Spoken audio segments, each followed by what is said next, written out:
Chapter 8 of Mansfield Park by Jane Austen. Fanny's rides recommenced the very next day, and as it was a pleasant, fresh-feeling morning, less hot than the weather had lately been, Edmund trusted that her losses, both of health and pleasure, would be soon made good. While she was gone, Mr. Rushworth arrived, escorting his mother, who came to be civil and to show her civility especially in urging the execution of the plan for visiting Southerton, which had been started a fortnight before, and which, in consequence of a subsequent absence from home, had since lain dormant. Mrs. Norris and her nieces were all well pleased with its revival, and an early day was named and agreed to, provided Mr. Crawford should be disengaged. The young ladies did not forget that stipulation, and though Mrs. Norris would willingly have answered for his being so, they would neither authorize the liberty nor run the risk, and at last, on a hint from Miss Bertram, Mr. Rushworth discovered that the properest thing to be done was for him to walk down to the parsonage directly and call on Mr. Crawford and inquire whether Wednesday would suit him or not. Before his return, Mrs. Grant and Miss Crawford came in, having been out some time and taken a different route to the house. They had not met him. Comfortable hopes, however, were given that he would find Mr. Crawford at home. The Southerton scheme was mentioned, of course. It was hardly possible, indeed, that anything else should be talked of, for Mrs. Norris was in high spirits about it, and Mrs. Rushworth, a well-meaning, civil, prosing, pompous woman, who thought nothing of consequence, but as it related to her own and her son's concerns, had not yet given over pressing Lady Bertram to be of the party. Lady Bertram constantly declined it, but her placid manner of refusal made Mrs. Rushworth still think she wished to come, till Mrs. Norris's more numerous words and louder tone convinced her of the truth. The fatigue would be too much for my sister, a great deal too much, I assure you, my dear Mrs. Rushworth. 10 miles there, and 10 back, you know. You must excuse my sister on this occasion, and accept of our 2 dear girls and myself without her. Southerton is the only place that could give her a wish to go so far, but it cannot be indeed. She will have a companion in Fanny Price, you know, so it will all do very well. And as for Edmund, as he is not here to speak for himself, I will answer for his being most happy to join the party.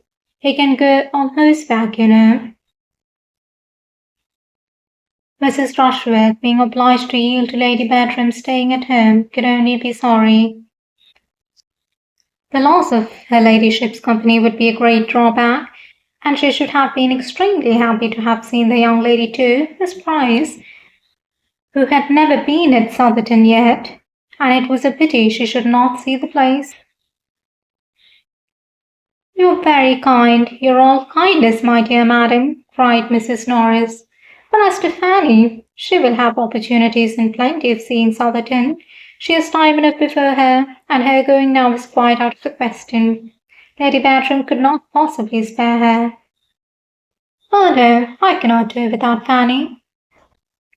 Mrs. Rushworth proceeded next, under the conviction that everybody must be wanting to see Southerton, to include Miss Crawford in the invitation, and though Mrs. Grant, who had not been at the trouble of visiting Mrs. Rushworth on her coming into the neighbourhood, civilly declined it on her own account, she was glad to secure any pleasure for her sister, and Mary, properly pressed and persuaded, was not long in accepting her share of the civility.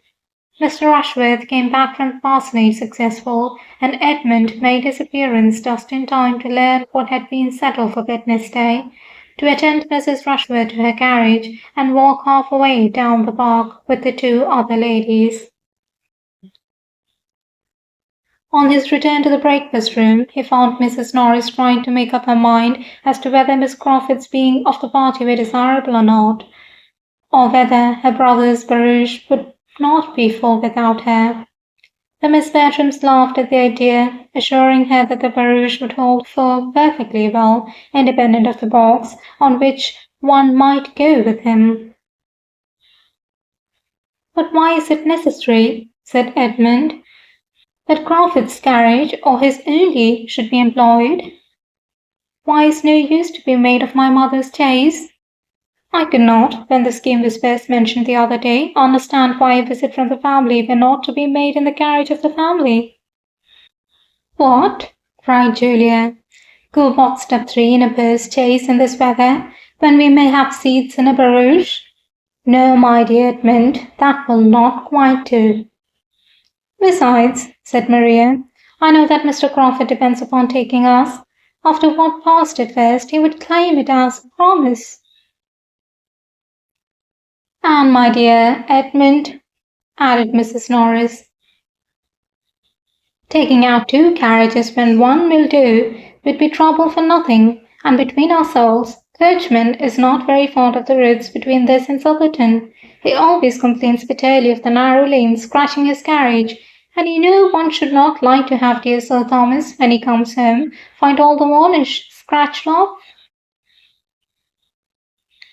"That would not be a very handsome reason for using Mr. Crawford's," said Maria.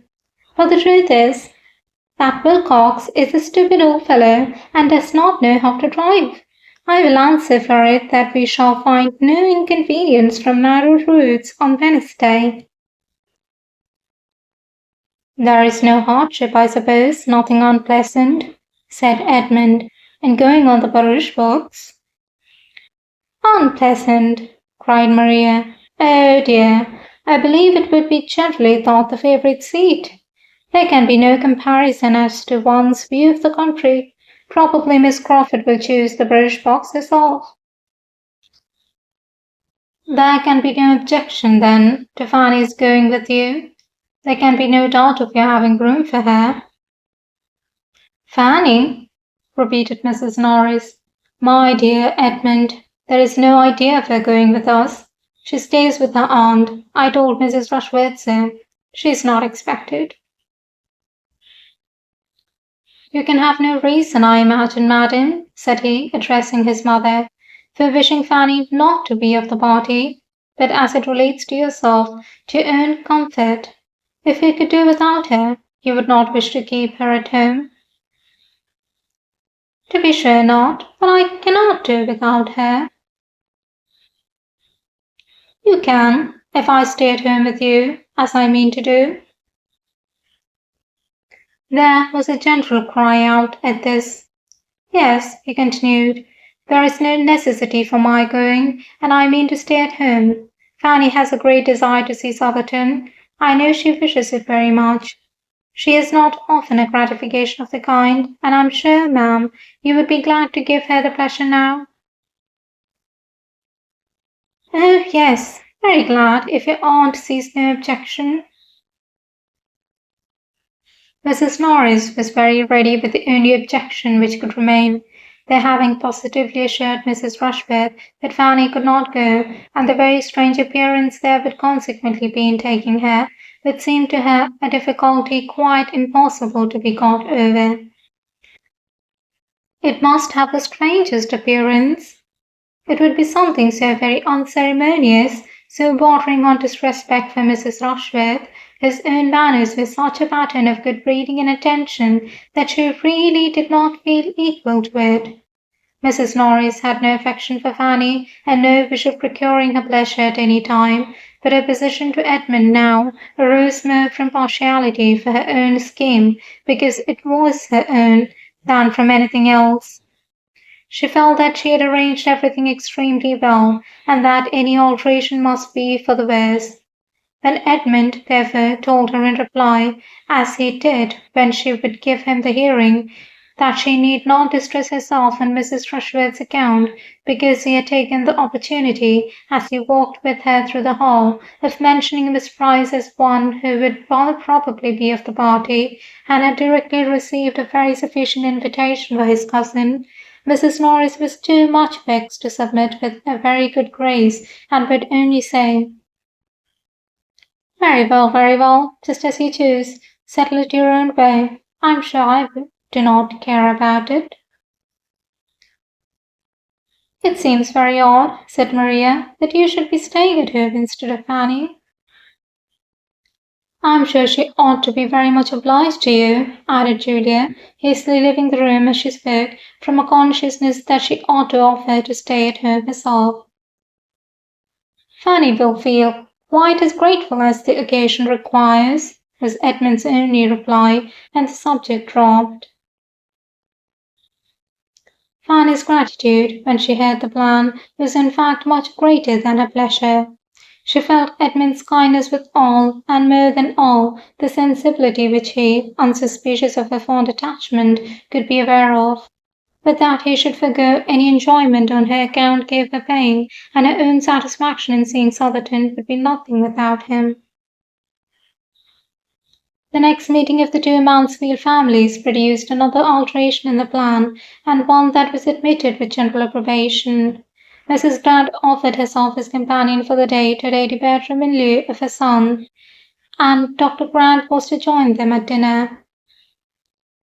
Lady Bertram was very well pleased to have it so, and the young ladies were in spirits again. Even Edmund was very thankful for an arrangement which restored him to his share of the party, and Mrs. Norris thought it an excellent plan, and had it at her tongue's end, and was on the point of proposing it when Mrs. Grant spoke. Wednesday was fine, and soon after breakfast the barouche arrived, Mr. Crawford driving his sisters, and as everybody was ready, there was nothing to be done but for Mrs. Grant to alight and the others to take their places. The place of all places, the envied seat, the post of honour, was unappropriated. To whose happy lot was it to fall? While each of the Miss Bertrams were meditating how best, and with the most appearance of obliging the others to secure it, the matter was settled by Mrs. Grant saying, as she stepped from the carriage,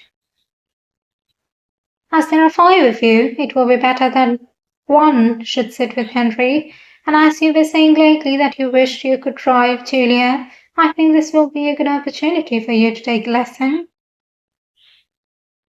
Happy Julia, unhappy Maria. The former was on the barouche box in a moment, the latter took a seat within, in gloom and mortification, and the carriage drove off amid the good wishes of the 2 remaining ladies, and the barking of Pug in his mistress's arms. The road was through a pleasant country, and Fanny, whose rides had never been extensive, was soon beyond her knowledge, and was very happy in observing all that was new, and admiring all that was pretty. She was not often invited to join in the conversation of the others, nor did she desire it. Her own thoughts and reflections were habitually her best companions, and in observing the appearance of the country, the bearings of the roads, the difference of soil, the state of the harvest, the cottages, the cattle, the children, she found entertainment that could only have been heightened by having Edmund to speak to of what she felt. That was the only point of resemblance between her and the lady who sat by her.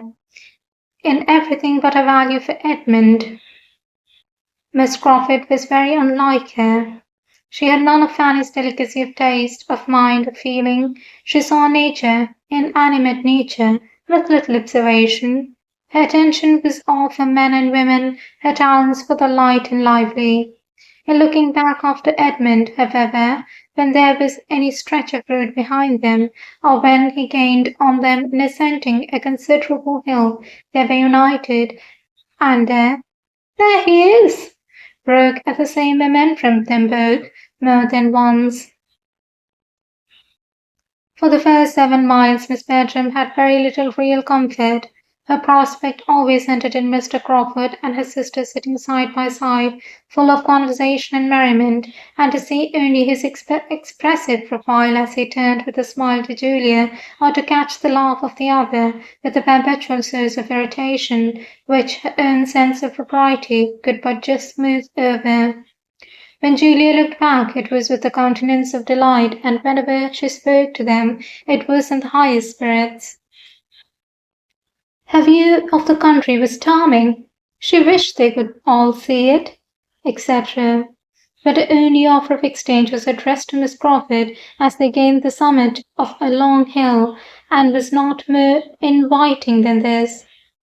"Here is a fine burst of country," I wish you had my seat, but I dare say you will not take it. Let me press you ever so much." And Miss Crawford could hardly answer before they were moving again at a good pace. When they came within the influence of Southerton associations, it was better for Miss Bertram, who might be said to have two strings to her bow.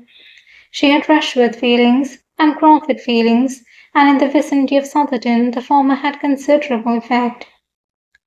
Mr. Rushworth's consequence was hers. She could not tell Miss Crawford that those woods belonged to Southerton. She could not carelessly observe that she believed that it was now all Mr. Rushworth's property on each side of the road, without elation of heart, and it was a pleasure to increase with the approach to the capital freehold mansion, an ancient manorial residence of the family, with all its rights of court, leet, and court baron.